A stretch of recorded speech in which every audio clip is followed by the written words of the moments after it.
ഇപ്പൊ മലയാള സിനിമയിൽ നിന്നും തമിഴ്നാട്ടിലേക്ക് എത്തി തമിഴിന്റെ ഒരു മുഖം, ഒരു ചെന്നൈ മുഖം തമിഴിലാണോ ആ മുഖത്തെ ഉദ്ദേശിച്ചത്? അങ്ങനെയല്ല, അതെ തമിഴ്നാടിന്റെ ഒരു മുഖം എന്ന് പറയുന്നത്. ഇല്ല സുരാജേട്ടാ, അങ്ങനെയല്ല. അതായത് സുരാജേട്ടൻ എന്ന് പറയുന്നത് ഇപ്പൊ അങ്ക വലിയ പെരുസുണ്ടാ നീങ്ക, വലിയ മനുഷ്യണ്ടാ നീങ്ക. കുഴപ്പമില്ല, നല്ല രസമുണ്ട്. എപ്പടി ഇരിക്ക തമിഴ്നാട്? തമിഴ്നാട് പഴയ പോലെ തന്നെയാണ്, നല്ല രസം. ഷൂട്ടിംഗ് ലൊക്കേഷനൊക്കെ ഷൂട്ടിംഗ് ലൊക്കേഷൻ അടിപൊളി. നമ്മുടെ தமிழ் ஏதாவது பேச முடியுமா? கொஞ்சம் கொஞ்சமா பேசிட்டே இருக்கு. அப்படியா? തലൈവയെ കണ്ടിരിക്കാ? തലൈവ കണ്ടിരുന്നു. രജനി സാർ ഇതിഹാസത്തിനെ കാണാൻ പറ്റി. ഭയങ്കര രസം. അദ്ദേഹത്തിനെ ആദ്യം ചെന്ന് നമ്മൾ പരിചയപ്പെടുമ്പോൾ അത് എവിടെ ഇരിക്കുന്നു അവിടുന്ന് പെട്ടെന്ന് ചാടി എണീറ്റ് ഇങ്ങനെ സംസാരിക്കുന്നത്, ഗുഡ് മോർണിംഗ് ഒക്കെ പറയും. അപ്പൊ പിറ്റേ ദിവസവും ഞാൻ അങ്ങോട്ട് ചെല്ലും, ഉടനെ പുള്ളി അങ്ങ് എണീക്കും. പിന്നെ ഞാൻ പുള്ളിയുടെ അടുത്തോട്ട് പോകൂല. കാര്യം വെച്ചാൽ നമ്മളെ കാണുമ്പോൾ ചാടി എണീക്കുന്നു, അതുകൊണ്ട് ഞാൻ അങ്ങ് പഠിച്ചു പോകും. പിന്നെ ആ ഷോർട്ട് സമയത്ത് മാത്രമേ സംസാരിക്കാറുള്ളൂ. നല്ല സുരാജ് ഒന്നുമല്ല, അത് നമ്മളിപ്പോ എല്ലാവരും അല്ലേ പ്രായമുള്ളവരെ കാണുമ്പോ എഴുന്നേക്കൂലേ? ഇത് പഴയത് ഇത് ഇപ്പോഴത്തെ പുതിയൊരു സാധനം പറഞ്ഞത്. എന്നെ അടുത്ത് തന്നെ ഒരു 10 പ്രാവശ്യം പറഞ്ഞിട്ടുണ്ട് ഈ കോമഡി. സുരാജേ, ജയിലർ 2 കഴിഞ്ഞിട്ടില്ല. അതും ധനുഷിന്റെ മൂവിയും നടന്നുകൊണ്ടിരിക്കുകയാണ്.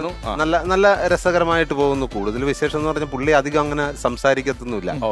സുരാജേട്ടാ, എല്ലാരും പൊതുവെ പറയുന്നുണ്ട് നമ്മുടെ ഈ മലയാളം ഇൻഡസ്ട്രിയും ഈ പറയുന്ന പോലെ തമിഴ്നാട്ടിലേക്ക് പോവാണെങ്കിൽ തമിഴ് ഇൻഡസ്ട്രി ഭയങ്കര ഡിഫറൻസ് ഉണ്ട്. അങ്ങനെ ശരിക്കും ഭയങ്കര ഡിഫറൻസ് തോന്നിയിട്ടുണ്ടോ? ഉണ്ട്. അത് ഇപ്പൊ നമ്മുടേത് ചെറിയ ഇൻഡസ്ട്രിയാണ്, അത് തമിഴ് എന്ന് പറയുമ്പോൾ വലിയ ഇൻഡസ്ട്രിയാണ്. പിന്നെ ഓഡിയൻസിനെ സംബന്ധിച്ചിടത്തോളം അവരെല്ലാവരും വൈകാരികമായിട്ടാണ് ആക്ടേഴ്സിനെ അല്ലെങ്കിൽ സിനിമയെ സമീപിക്കുന്നത്.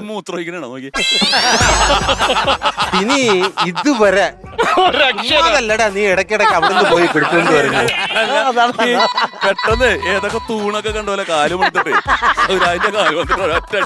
തമിഴ്നാട് എന്ന് പറയുമ്പോൾ വൈകാരികമായിട്ടാണ് സിനിമകളെയും ആക്ടേഴ്സിനെയും ഒക്കെ കാണുന്നത്. ഇവിടെ നമുക്ക് റെസ്പെക്ട് ഇതെല്ലാം ഉണ്ട്, അവിടെയും അതുണ്ട്. പക്ഷെ വൈകാരികമായിട്ടാണ്. ഇപ്പൊ അവർക്ക് വേണമെങ്കിൽ ഇലക്ഷനൊക്കെ നിന്ന് കഴിഞ്ഞാലും അവര് പോയി വോട്ട് ചെയ്ത് വിജയിപ്പിക്കാറുണ്ട്. പക്ഷെ ഇവിടെ അങ്ങനെയല്ല. ഇവിടെ രാഷ്ട്രീയം, സിനിമയായിട്ട് കാണും. പിന്നെന്താ, നമ്മുടെയൊക്കെ തിയേറ്ററിൻ്റെയൊക്കെ എണ്ണം വളരെ കുറവാണ്. അവിടെ വലിയ ഏരിയ ഉണ്ട്.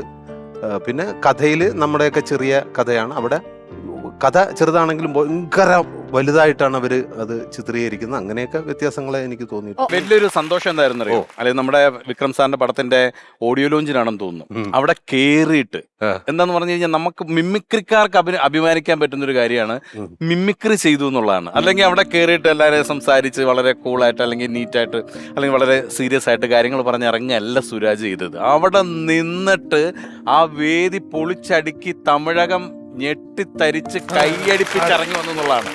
അല്ല, അത് പ്രത്യേകം അഭിനന്ദിക്കുന്നു. അത് പ്രത്യേകം അഭിനന്ദിക്കുന്നു. ഒരു എല്ലാവർക്കും പറ്റുന്നൊരു കാര്യമല്ല അത്. നമ്മുടെ സ്ഥലമല്ല, നമ്മൾ വേറൊരു സ്ഥലത്ത് പോയിട്ട് നമുക്ക് ധൈര്യത്തോടു കൂടി അത് ഇവിടുന്ന് നമ്മുടെ മലയാളികൾ നൽകിയ കൈയിടിയുടെ ഒരു ബലമാണെന്ന് ഞാൻ തീർച്ചയായും അല്ലേ. അടിപൊളിയായിരുന്നു കേട്ടോ, ഗംഭീരമായിരുന്നു. മറ്റേ അറബിക്കടലോരത്തിന് മറ്റേ ഞാൻ മറ്റേ കൂടെ ഉണ്ടെന്ന് വിചാരിച്ചു. പട്ടിയുണ്ടേ ദിവസം വിളിച്ചാൽ അത് ഷാജോണും സിദ്ദിഖൊക്കെ എപ്പോഴും എന്നെ കളിയാക്കുന്ന ഒരു ഉദ്ഘാടനം ഉണ്ടെന്ന് പറഞ്ഞു പോകണമെങ്കിൽ അല്ലെ ഇന്ന് എന്താണ് പക്ഷേ അതും പിന്നെ വേറെ ഏതുണ്ട്